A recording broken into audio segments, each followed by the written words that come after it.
चलिए दोस्तों, आज हम देखने वाले हैं बीएससी थर्ड ईयर 2024 के मोस्ट इम्पॉर्टेंट क्वेश्चन, जो कि आपका जूलॉजी माइनर का पेपर होता है। आपके एग्जाम स्टार्ट होने वाले हैं मार्च या अप्रैल से आपके एग्जाम स्टार्ट हो जाएंगे। तो आप इन क्वेश्चनों को अपनी कॉपी में नोट डाउन कर लेना और इनके जो क्वेश्चन में जो आईएमपी बता रहा हूँ आपको इनके आंसर तैयार अच्छे से करने हैं, ठीक है। तो चलिए दोस्तों, वीडियो करते स्टार्ट। और अभी तक आपने हमारे न्यूज़ चैनल को सब्सक्राइब नहीं किया है तो सब्सक्राइब जरूर कर लेना, ठीक है। कुछ प्रॉब्लम की वजह से मैं वीडियो अपलोड नहीं कर पा रहा था, लेकिन अब डेली आएंगे, ठीक है।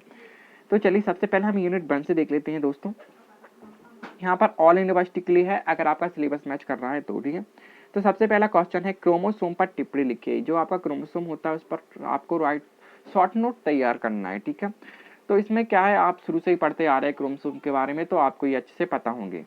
मेंडल के अनुवांशिक नियम लिखिए। अनुवांशिक नियम मतलब आप जानते ही हो, जो मेंडल ने 3 नियम दिए थे, प्रभावता का नियम, स्वतंत्रता अभिन्न नियम और पृथक्करण।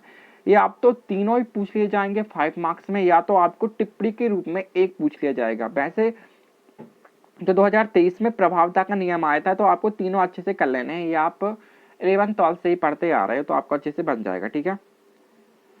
यहाँ पर नेक्स्ट क्वेश्चन है दोस्तों, विभिन्नताएं क्या होती हैं, विभिन्नता के प्रकारों का वर्णन कीजिए। या तो स्रोत पूछ लेंगे या तो प्रकार, लेकिन अभी जो प्रीवियस ईयर में आया था उसमें प्रकार पूछे, तो आपको स्रोत कर लेने हैं, ठीक है। इसे आपको अच्छे से कर लेना है, ये आपको 5 मार्क्स के लिए पूछ लिया जाएगा, ठीक है।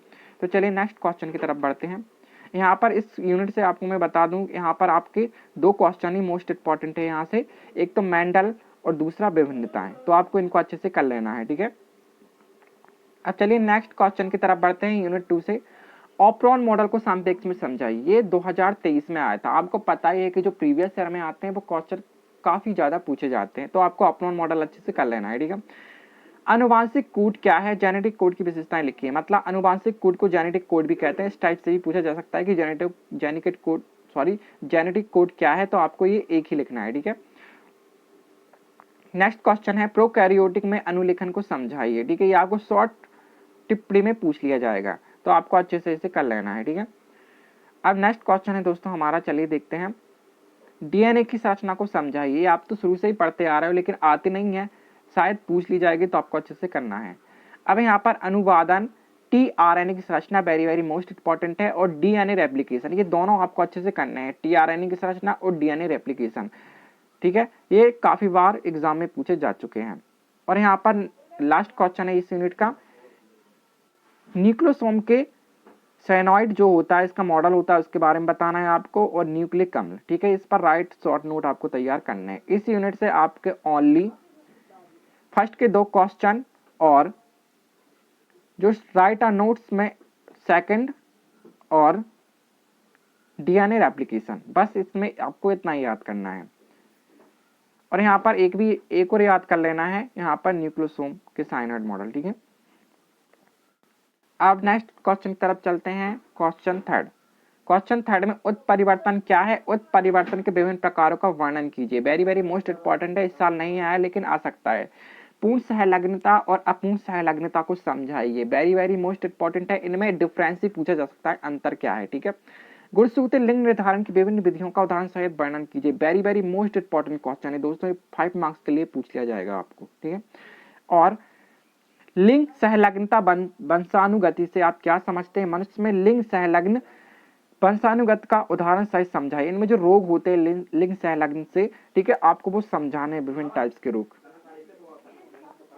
अब नेक्स्ट है हमारा, म्यूटेशन किसे कहते हैं, म्यूटेशन इनके गुण के आधार पर वर्गीकरण कीजिए, ठीक है। इनका वर्गीकरण देना है उनके गुणों के आधार पर। यहाँ पर राइट है short note, very very most important है, हीमोफीलिया और वर्णबंधता और ओवर क्रॉसिंग और इसके टाइप्स। यहाँ पर आपको इनको अच्छे से पढ़ने हैं, क्योंकि जितनी मैं आपको वेरी वेरी मोस्ट इंपॉर्टेंट बोल रहा हूँ, आपको उनको जरूर नोट कर लेने हैं, ठीक है।